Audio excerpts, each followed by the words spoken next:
guys, welcome back to the Ashley Diaries. If you're new here, I'm Ashley, a 2025 bride sharing all the lessons, tea, and timeline hacks from my own wedding so yours can run way smoother than mine did. Today we're going to be talking about one of the most underrated parts of wedding planning.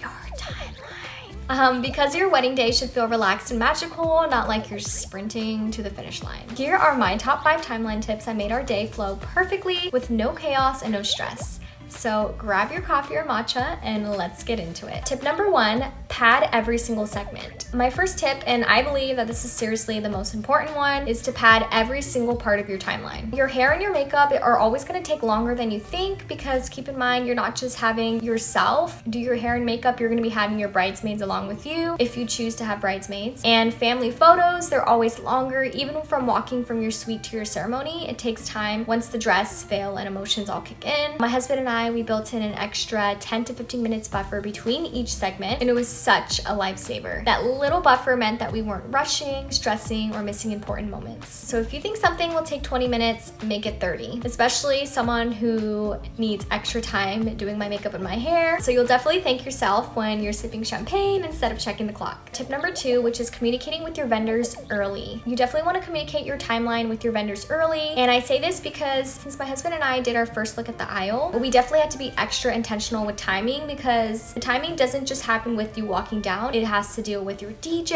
and what part of the song you're going to be walking down. So that meant that I had to coordinate early with our photographer and our videographer so that they knew exactly what moments we wanted captured and when. I also sent our hair and makeup artist the final getting ready schedule a week before, just so that everyone was aligned and on the same page. I know it sounds simple, but sending your timeline to vendors early helps them plan up their setups and it keeps everyone on the same page. And that's what you want to have to keep your day running smoothly behind the scenes. Tip 3 is you want to make 2 versions of your wedding timeline. You're going to want one master version for your coordinator or planner with every detail like your travel times, your vendor arrivals, and touch-up breaks, and one simple version for your bridal party and family. I can go into another video showing you guys my binder and my wedding timeline because that was extremely helpful for me. The venue provided that for me. I can go into that another day. Let me know in the comments if you would like that. I had texted my bridal party a screenshot of the short version the night before and even months before so that no one had to ask, oh, when do we need to be ready? Oh, what time are photos? Because I'm definitely a planner. I like to plan ahead, and honestly, this is such a big game changer. So it definitely saved so much time and it reduced a lot of confusion and everyone knew where to be and when. Tip 4 is building in private moments into your timeline. I think this is highly significant to keep your sanity throughout the wedding. I've seen couples finish their ceremony and then after they both come together in a private room and they just have 5 minutes to reflect and just have a minute to themselves because the rest of the night they're both gonna have to be with everyone and interact with people. So that is a great way to just have that intimate moment to yourselves. Personally, for me, I had discussed with my photographer and videographer that I wanted to have a private dance at the end of the entire wedding to kind of just sum up and reflect on the wedding. So this took 2 to 3 minutes and it was just the photographer and videographer in the room and no one else. Everyone was outside waiting for us to come out. And so this was just a special moment. This was such a great way to just end the night. That moment honestly meant everything. And I think honestly it's so easy to get swept up in the chaos of the day. There's people hugging you, there's vendors asking you questions, there's photos happening nonstop. I really think that little pause to just breathe and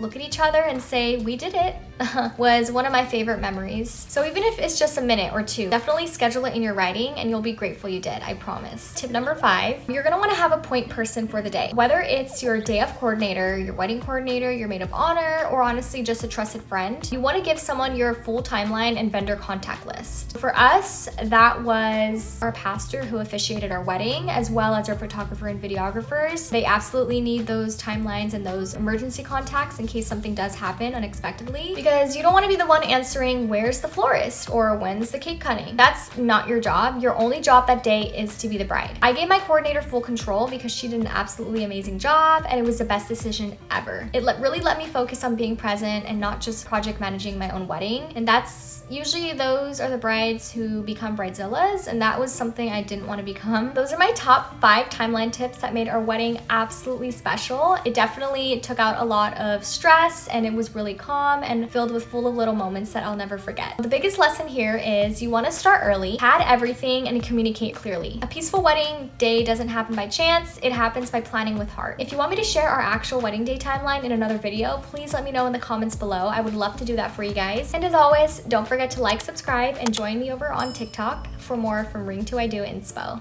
Love you guys until next time. Bye.